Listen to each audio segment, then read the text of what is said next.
The cold metal feels wrong under your gloved hands. Everything about this machine is different. The engine hums with a steady, almost musical rhythm that your Panther never achieved. The controls respond smoothly, predictably.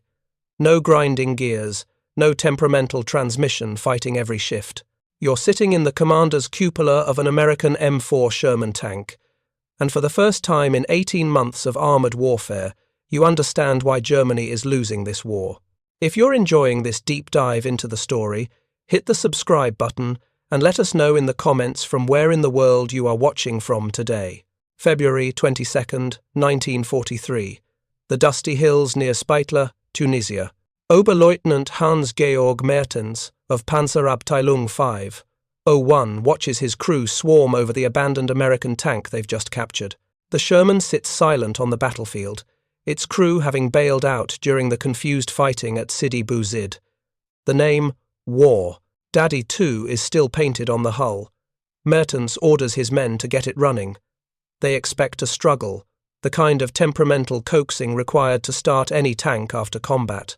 Instead, the Continental radial engine fires on the first attempt. It settles into a smooth idle that sounds almost civilian, almost peaceful. Mertens looks at his crew. They look back at him. No one speaks. They're all thinking the same thing. This tank is different. And that difference matters more than armour thickness or gun calibre. The Sherman represents something the Wehrmacht's armoured forces have never quite achieved. Engineering that prioritises function over form, reliability over theoretical performance, maintenance over complexity. In the 27 months since American tanks first appeared on battlefields, German intelligence has been trying to understand them. The early reports from North Africa were dismissive. Thin armour, inadequate gun, high profile, easy to spot, easy to kill. But as the war ground forward through 1943 and into 1944, a different pattern emerged in the intelligence assessments. A pattern that had nothing to do with penetration tables or armour angles. The Americans kept fighting, their tanks kept running, and that simple fact was reshaping the entire war. To understand what German tankers discovered when they captured Shermans, you need to understand what they were used to. By early 1943, the Panzerwaffe was operating a bewildering array of tanks: Panzer III, Panzer IV, Panther, Tiger. Each required different spare parts. Each had unique maintenance requirements. Each broke down in its own special ways. The Panther, Germany's supposed war winner, spent more time broken down than fighting. Its final drives, designed for a 30-ton tank but installed in a 45-ton vehicle, failed catastrophically after just 150 kilometers. The French, operating captured Panthers after the war, documented this. Failure rate repeatedly. 150 kilometers, less than 100 miles, then complete replacement of the final drive assembly. The Tiger, feared by Allied tankers for its thick armour and powerful 88mm gun, required 18-ton prime movers just to tow it when it broke down, which happened constantly. Transmission failures, engine fires, cooling system collapses, track problems exacerbated by its complex interleaved road wheel design. In winter, mud and snow froze between those overlapping wheels, immobilizing the entire vehicle until crews could chip away the ice. German tankers called it de-icing duty. It could take hours, sometimes days. Soviet tank ace Dmitry Loza, who commanded American Lend-Lease Shermans on the Eastern Front, later described what impressed him most about the American tank. The service life of the Sherman track was in excess of 5,000 kilometers. 5,000 kilometers, not 150 kilometers like the Precis. Panther's final drive, not the chronic breakdowns of German armour. 5,000 kilometers of reliable operation. The Panzer IV, Germany's most numerous tank throughout the war, was reliable by German standards. But even the Panzer IV suffered from overcomplicated design choices. Its transmission required skilled mechanics to service. Its engine needed constant adjustment. Parts shortages plagued field maintenance. By 1944, surveys of Panzer IV wrecks in Normandy showed they ranked just below the Sherman for number of hits required to knock them out. The supposed German engineering superiority existed mainly in specification sheets, not on battlefields. War Daddy 2, the captured Sherman, was shipped from Tunisia to Germany aboard a freighter. The journey took 4.5 days by road to Tunis, then weeks by sea. The tank arrived at Kummersdorf, the Wehrmacht's primary weapons testing facility, in spring 1943. Kummersdorf, located 25 kilometers south of Berlin, served as the analytical heart of German armoured development.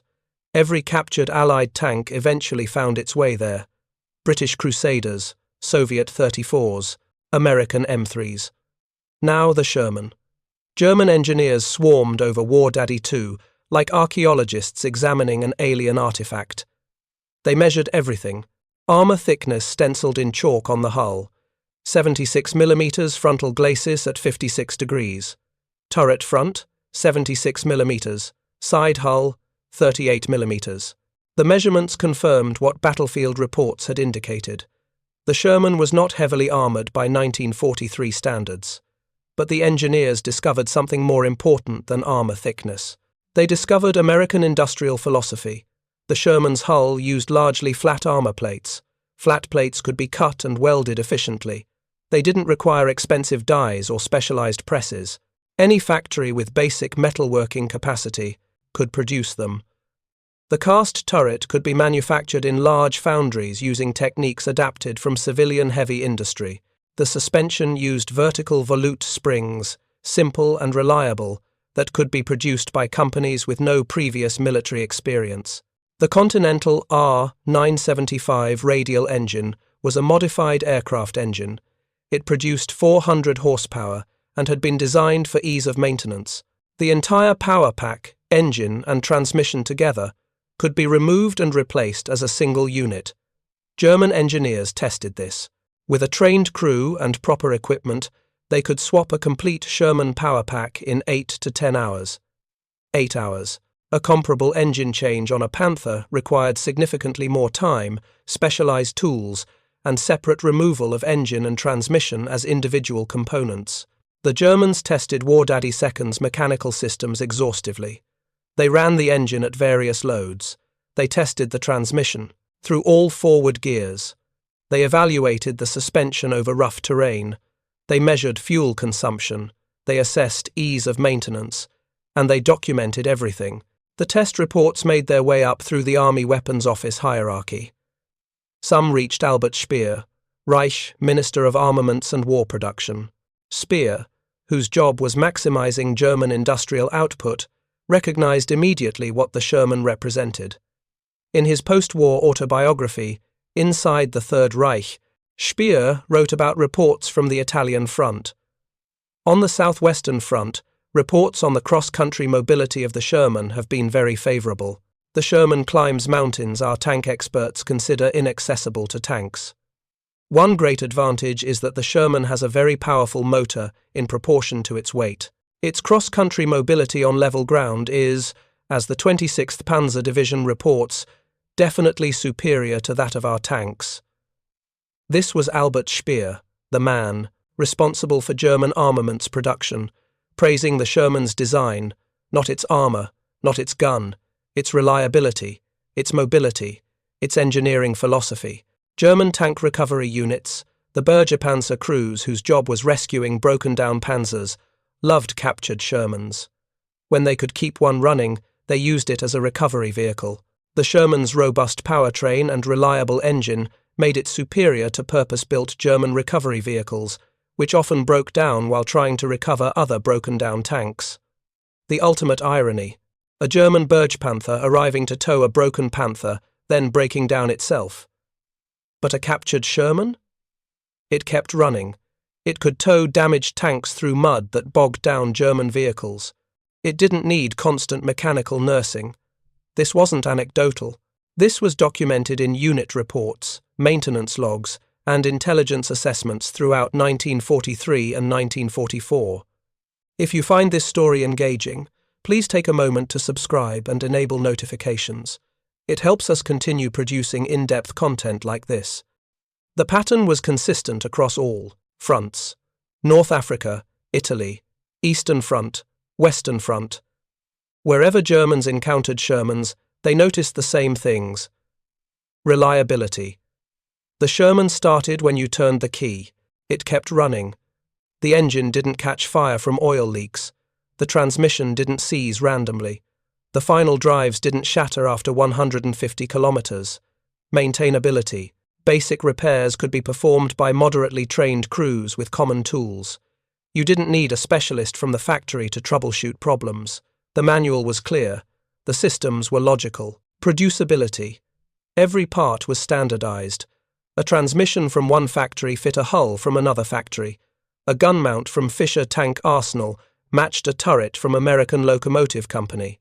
This interchangeability, commonplace in American automobile manufacturing, was revolutionary in military production. The Germans, by contrast, had optimized for different priorities. They wanted the best tank for any given specification, fastest, best armed, thickest armor. They achieved these goals in individual designs. The Panther was fast. The Tiger was heavily armored. The Panther's gun could penetrate enemy tanks at extreme range, but these individual excellences came at catastrophic cost. The Panther's speed meant nothing when the transmission failed. The Tiger's armor meant nothing when the engine caught fire. The Panther's gun meant nothing when the tank couldn't reach the battlefield because its final drives broke. German tankers understood this intimately. They lived it every day. Otto Carius, one of Germany's most successful tank aces with over 100 kills, later participated in a documentary where he compared the Tiger to the Sherman. Carius, who had commanded Tigers on the Eastern Front, admitted bluntly, "The Tiger was a big, clumsy, mechanically unreliable hunk of junk compared to Sherman." The interviewer asked which tank he'd prefer to fight in. Carius answered immediately, "Tiger." Why? Because when the Tiger actually worked, its thick armor and powerful gun made it deadly. But Carius acknowledged the Sherman's superiority in the factors that actually determined combat effectiveness: reliability, maintainability, crew survivability, logistical sustainability. By autumn 1943, more captured Shermans arrived at Kummersdorf. Some came from Italy, where American and British forces were grinding northward. Some came from the Eastern Front, captured from Soviet units equipped with American Lend-Lease tanks. The pattern held regardless of origin. The Shermans were simply more reliable. German engineers conducted comparative mobility tests. They put captured Shermans against Panthers and Tigers. On solid ground with fresh tracks, the German tanks performed well. The Panther was faster, but introduced real-world conditions: mud, snow, sustained operations over days and weeks, and the Sherman's advantages became overwhelming. The Sherman's tracks were wider and provided better real-world traction than the Panther's narrower tracks, despite the Panther's technically superior ground pressure on paper. The Sherman's simple suspension didn't freeze up in winter. The Sherman's engine didn't overheat on steep climbs. The Sherman just kept going. A January 1945 Panzer Commission report listed 370 defective final drives from Panthers requiring replacement. 370. In a single report, half of all Panthers abandoned in Normandy showed final drive failures as the primary mechanical issue, not enemy action, mechanical failure of a component that should never have failed.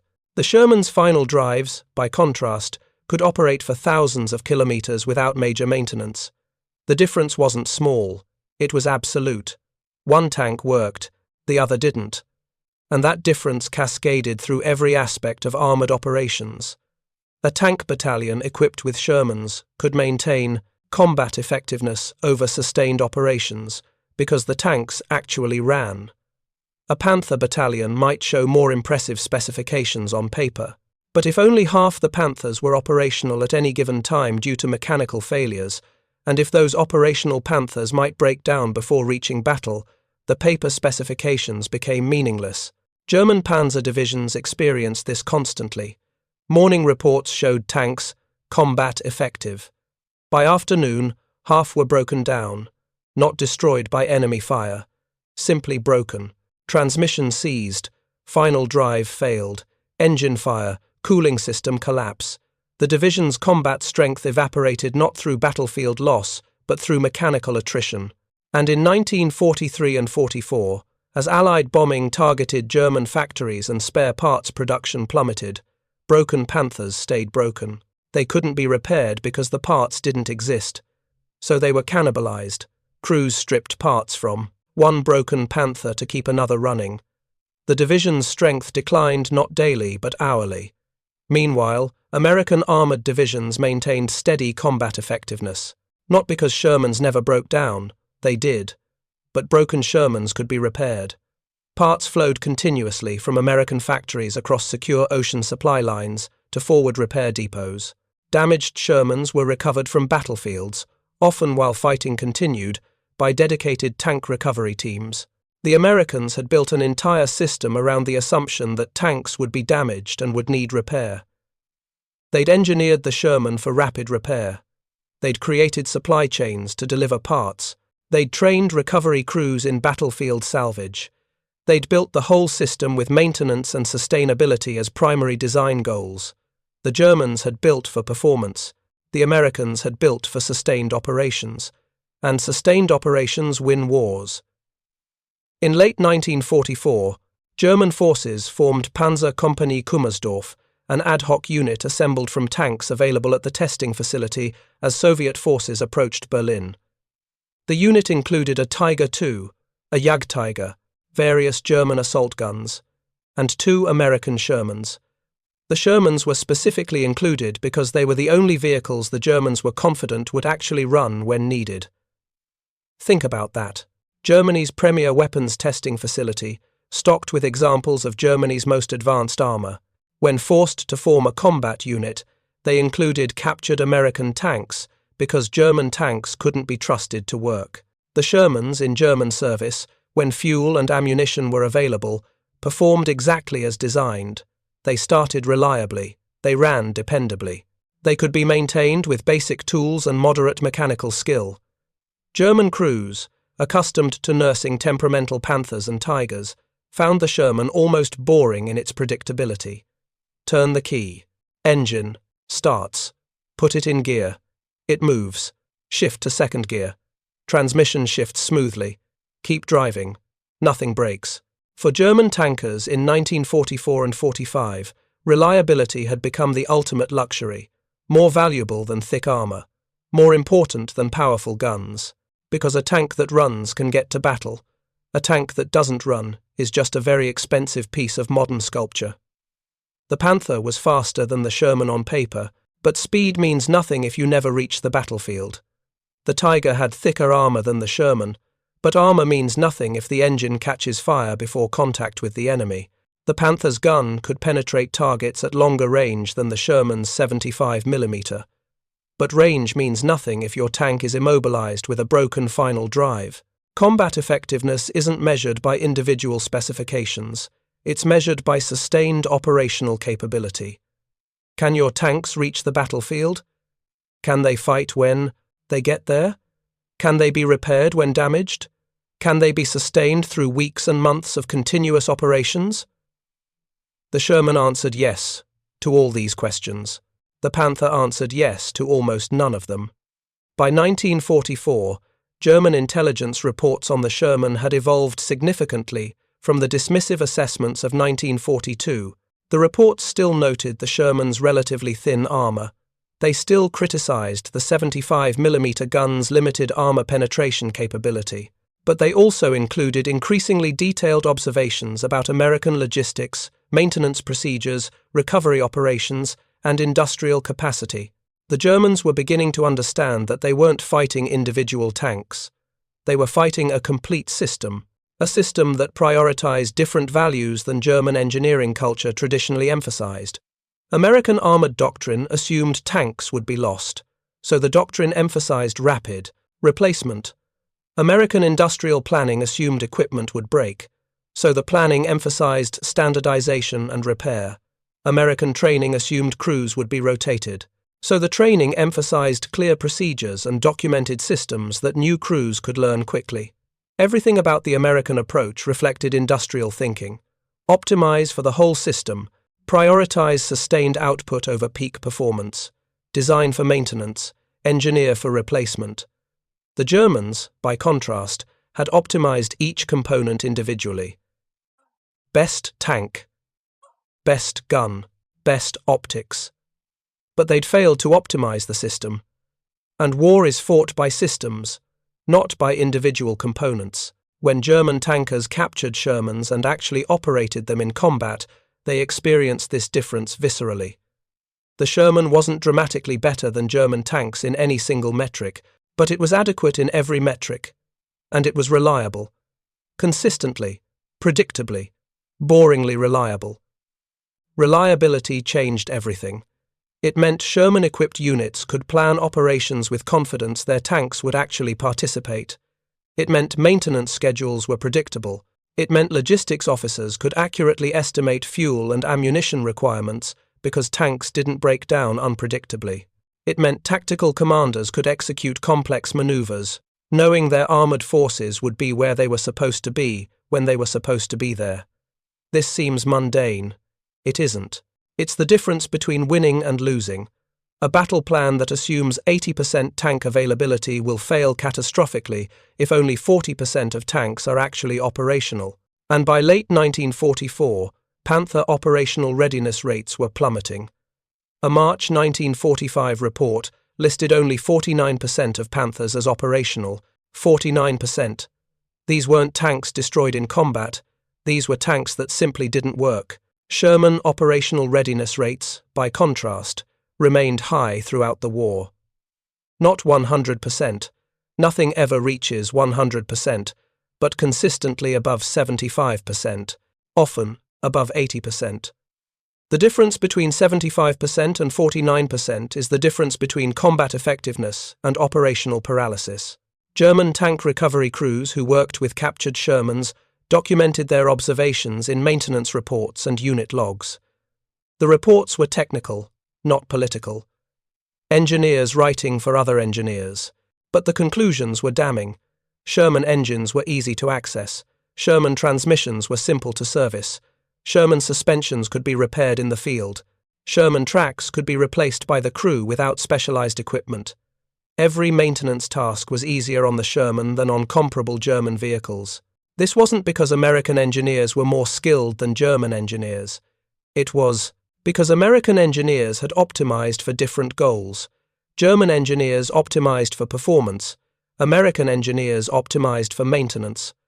Both succeeded at what they prioritized, but only one approach worked in sustained warfare. The irony was that German engineers recognized this. Albert Speer used the Sherman as an example of what German tank design should emulate.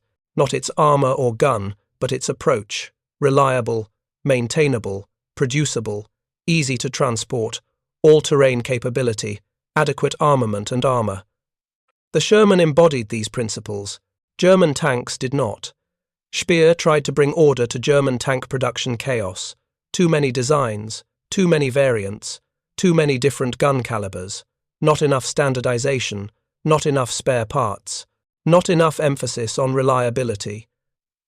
Speer increased overall German production throughout 1944 and into early 1945 through better organization and resource allocation. But he never solved the fundamental problem. German tanks were over-engineered for individual performance and under-engineered for sustained operations. By the time Speer recognized this, it was too late. The design decisions had been made. The factories were committed. The engineering culture couldn't shift course. The Americans, by contrast, had built sustainability into the Sherman from the beginning. The design deliberately used existing commercial technologies. The Continental radial engine was adapted from aircraft.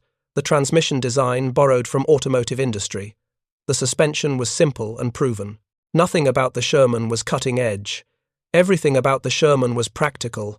And in war, practical beats cutting edge. Every time, without exception. A reliable tank that's present wins against a superior tank that's broken down. This seems obvious, stated plainly.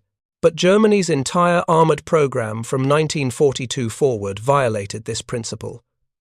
The winter of 1944 brought brutal clarity to the Eastern Front. Obergefreiter Friedrich Lang, a Panther driver with the 11th Panzer Division, stood in knee-deep snow watching American-made Sherman tanks roll past his position. But these Shermans weren't crewed by Americans. They were operated by Soviet tankers, part of a Lend-Lease-equipped Guards mechanized corps pushing westward through Poland. Lang had been separated from his unit when his Panther's transmission failed 3 days earlier. The recovery vehicles never arrived. They were probably broken down too, so Lang and his crew huddled in a farmhouse, waiting for German lines to reach them or Soviet forces to capture them. The Shermans just kept coming. Hour after hour, the mechanical parade continued. Lang counted 23 Shermans passing his position in a single afternoon. Not one stopped with mechanical problems. Not one lagged behind, trailing smoke. They just rolled forward through the snow at steady speed, engines humming their distinctive high-pitched note. Lang's Panther sat 300 meters away, immobilized, perfectly intact except for the shattered gears inside its final drive housing. The comparison wasn't subtle. Soviet forces eventually captured Lang and his crew. He spent the next 4 years in a prisoner of war camp, but he never forgot watching those Shermans roll past while his Panther sat frozen and useless. Lang's experience wasn't unique, it was typical. By late 1944, German tankers across all fronts shared similar stories. Abandoned German tanks littering roads not because of enemy action, but because they'd simply stopped working. Meanwhile, Allied tanks, especially American Shermans, kept moving. The psychological impact of this reliability gap was devastating. German propaganda had told tankers for years that German engineering was superior, that German tanks were the best in the world, that American mass production meant inferior quality. Every breakdown shattered that narrative a little more. Every abandoned Panther reinforced the truth that propaganda couldn't mask. The 10th SS Panzer Division, operating in Normandy during summer 1944, captured 10 intact Shermans in various engagements during July and August. Division records show they formed these captured tanks into a separate operational unit, not for deception operations, though that happened elsewhere. For actual combat employment, the unit requisitioned American ammunition from captured supply dumps. They painted German crosses on the hulls, and they used these Shermans in combat alongside their own Panthers and Panzer IVs. Unit after-action reports documented why. The Shermans were more reliable than their own tanks. This created a bizarre operational reality. An SS Panzer division, equipped with Germany's newest armor, deliberately employed captured American tanks because those tanks actually worked. The Shermans could be counted on to start each morning. They didn't need constant mechanical attention. They didn't break down randomly during operations. For tactical planning, this reliability was invaluable. The division could assign missions to Sherman-equipped platoons with confidence. Those platoons would actually execute the missions. Their own Panthers? Roll the dice. Maybe they work. This wasn't isolated to one division. 4 German divisions are documented, forming captured Sherman units with significant numbers of vehicles. This wasn't opportunistic use of battlefield salvage. This was deliberate operational integration of enemy equipment because that equipment was more reliable than their own. The Germans during World War II captured and employed equipment from every enemy they fought. French tanks, British tanks, Soviet tanks, captured artillery, captured trucks, captured small arms. This practice was common across all armies, but the Sherman held a unique status among captured Allied armor. German maintenance personnel actually preferred working with captured Shermans. Multiple sources, including maintenance logs and post-war interviews, document this preference. Because the Sherman was easier to maintain than German tanks, the manuals were clearer, the systems were more logical. Basic repairs didn't require specialists. A German mechanic familiar with automotive systems could work on a Sherman's engine and transmission with minimal additional training. The same mechanic working on a Panther needed specialized knowledge of that specific vehicle's unique systems, and if he transferred to a unit with Tiger tanks, he needed to learn different systems again. The Sherman's design philosophy treated the tank as a machine that ordinary mechanics should be able to service. German tank design philosophy treated vehicles as precision instruments requiring specialist attention. Both philosophies reflected their nation's industrial cultures. America had a car culture, mass automotive production, dealership service networks, standardized parts, mechanics who could work on any Ford or Chevrolet. Germany had a craft tradition, precision engineering, custom solutions, specialists for different equipment. In peacetime, both approaches worked. In total war, only one approach scaled. The Battle of Arcourt in September 1944 demonstrated this scaling problem catastrophically.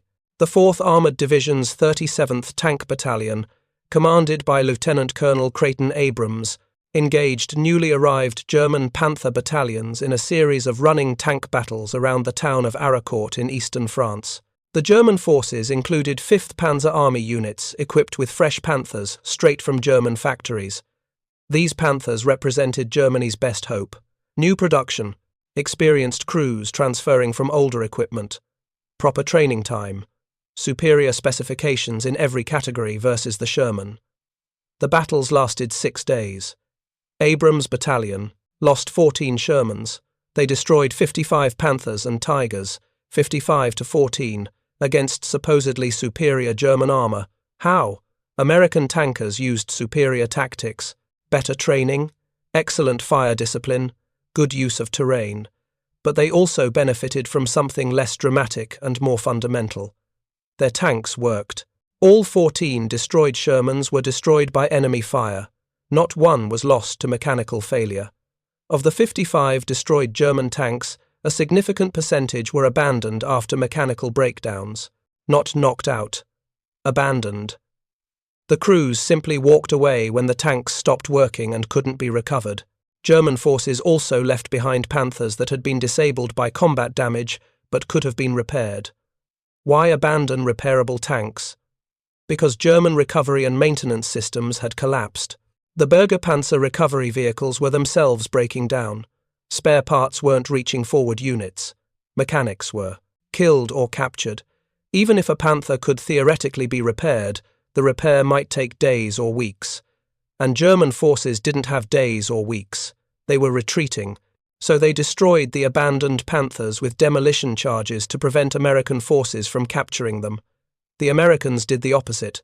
Dedicated American tank recovery teams followed the fighting, often under fire, specifically to recover damaged Shermans. The Americans had engineered the entire system around the assumption that equipment would be damaged and would need recovery and repair. Tank retrieval crews from ordnance battalions operated specialized recovery vehicles. They pulled damaged Shermans from battlefields to rear area repair depots. Mobile maintenance units performed on-site repairs when possible. If the damage was severe, they removed the entire power pack and installed a replacement. The Sherman's modular design made this practical. 8 to 10 hours for a complete engine and transmission replacement. Then, the tank returned to combat.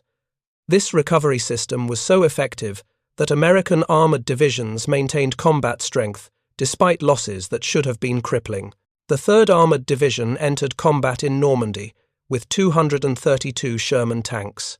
During the entire European campaign from Normandy to Germany, the division had approximately 648 Shermans completely destroyed in combat.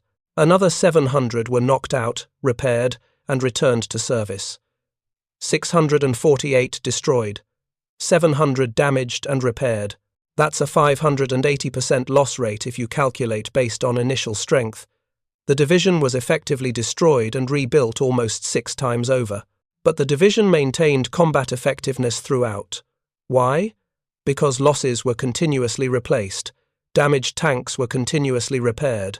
The system sustained operations despite individual losses. German panzer divisions experienced the opposite trajectory. They started strong, then losses, both combat and mechanical, eroded strength. Replacements couldn't keep pace. Maintenance requirements overwhelmed available resources. Spare parts didn't arrive. By late war, German panzer divisions operated at fractions of their authorized strength.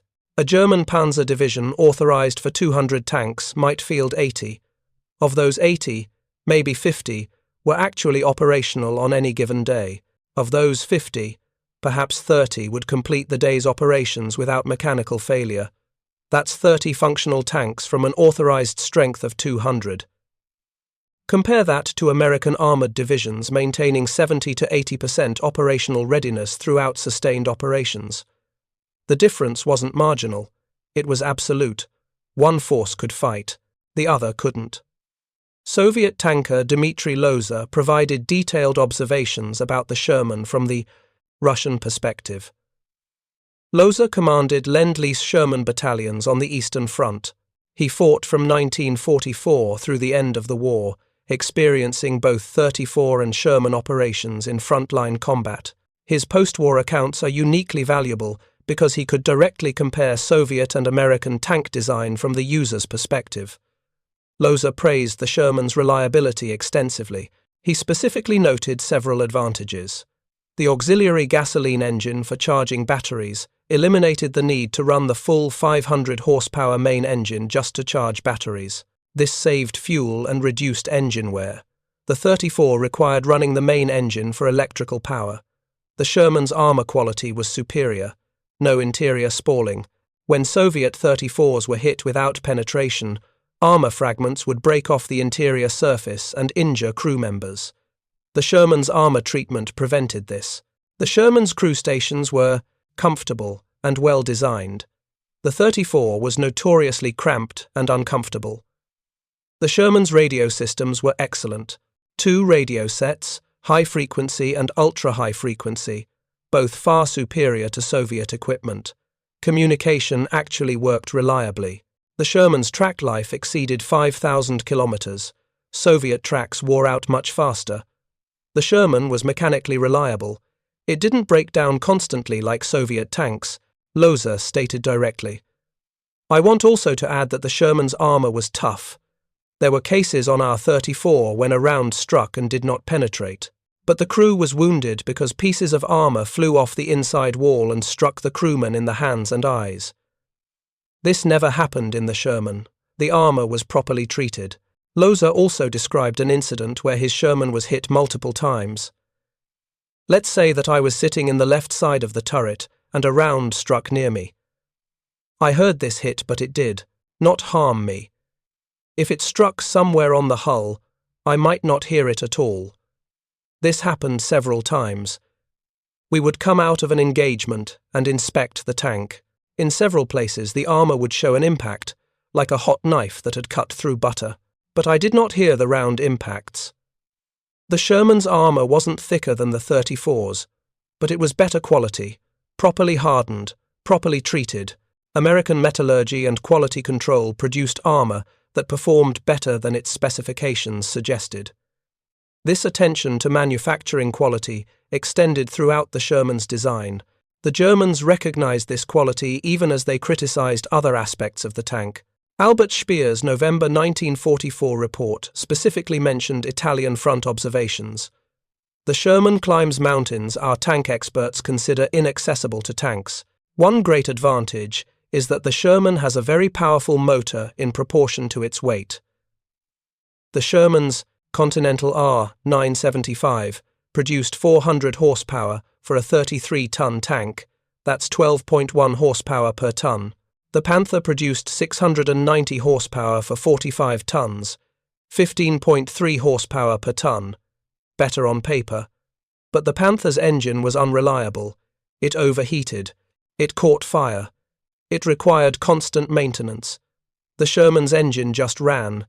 The Sherman's power-to-weight advantage was real in practice because the Sherman could actually use its power. The Panther's theoretical advantage was meaningless when the engine didn't work. This pattern repeated across every system. German tanks had better specifications. American tanks had better reliability. And reliability determined combat effectiveness. By early 1945, German tank production was collapsing under Allied bombing. Factories were dispersed to avoid attacks. This disrupted production coordination. Spare parts production plummeted from 25 to 30% of tank production in 1943 to only 8% in late 1944. 8%.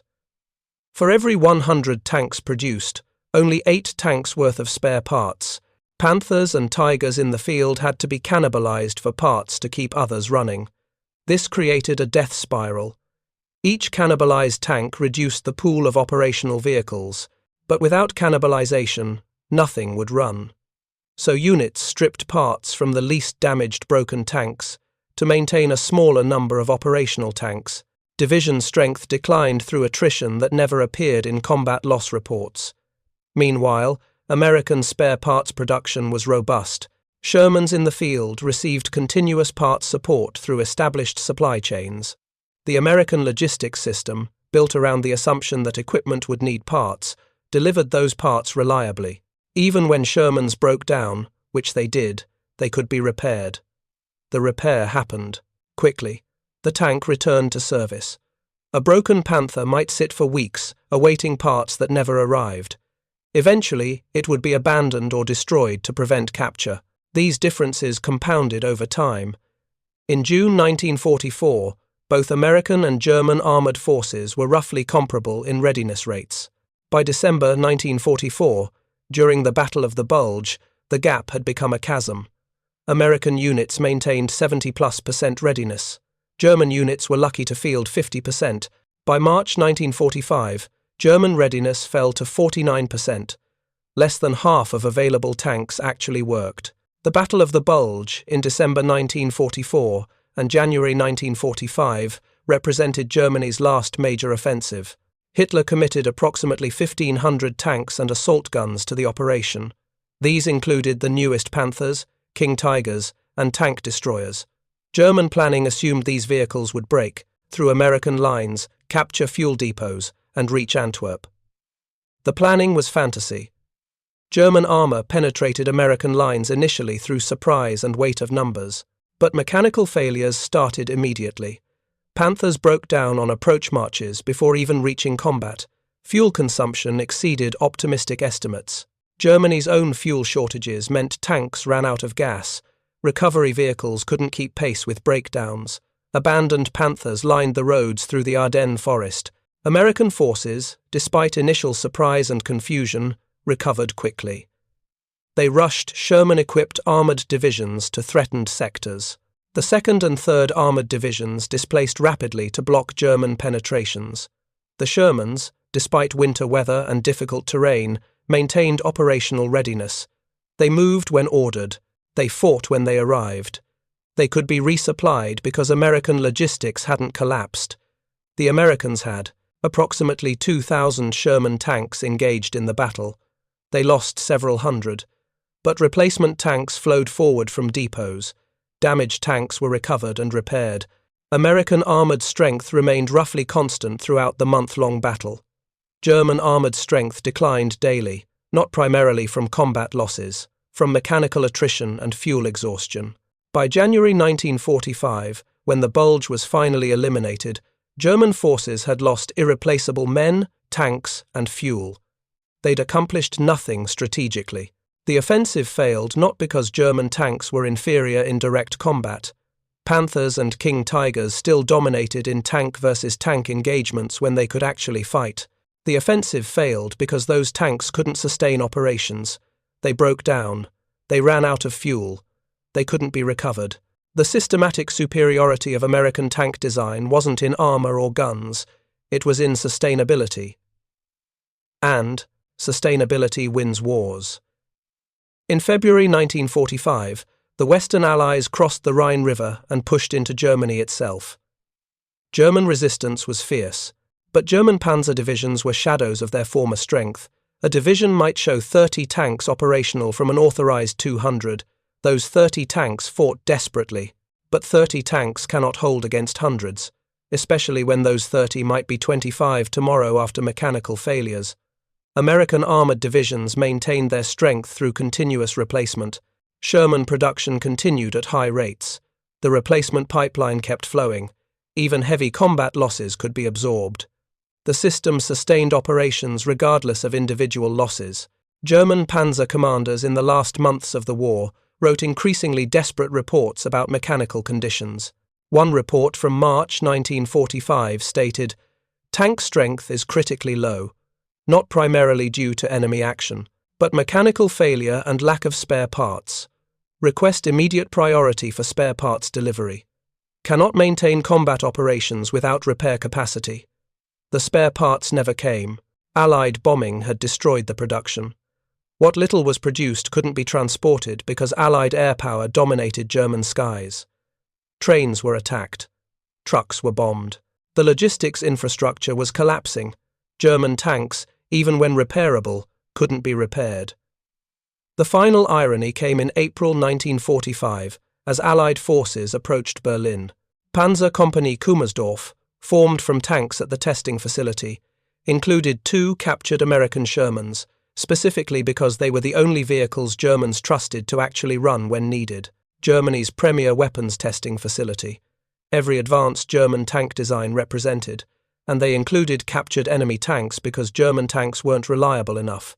In the closing days of the war, those Shermans fought, alongside German armour in desperate defensive actions south of Berlin. The Shermans worked. They started when needed. They moved when ordered. They fought until destroyed or captured, exactly as designed. Soviet forces captured one of those Shermans intact. It's now displayed at the Kubinka Tank Museum outside Moscow, a captured American tank that served German crews that was then captured by Soviet forces. The tank's history epitomizes the industrial and engineering competition that defined armored warfare in World War II. The Germans understood tank combat. They built technically impressive vehicles, but they failed to optimize for sustained operations. The Americans understood that wars aren't won by individual weapons. Wars are won by systems. The Sherman represented systematic thinking, reliable enough, maintainable enough, producible enough, sustainable enough, not the best at anything, adequate at everything, and adequacy sustained over time defeats excellence that cannot be sustained. Thank you for watching. For more detailed historical breakdowns, check out the other videos on your screen now, and don't forget to subscribe.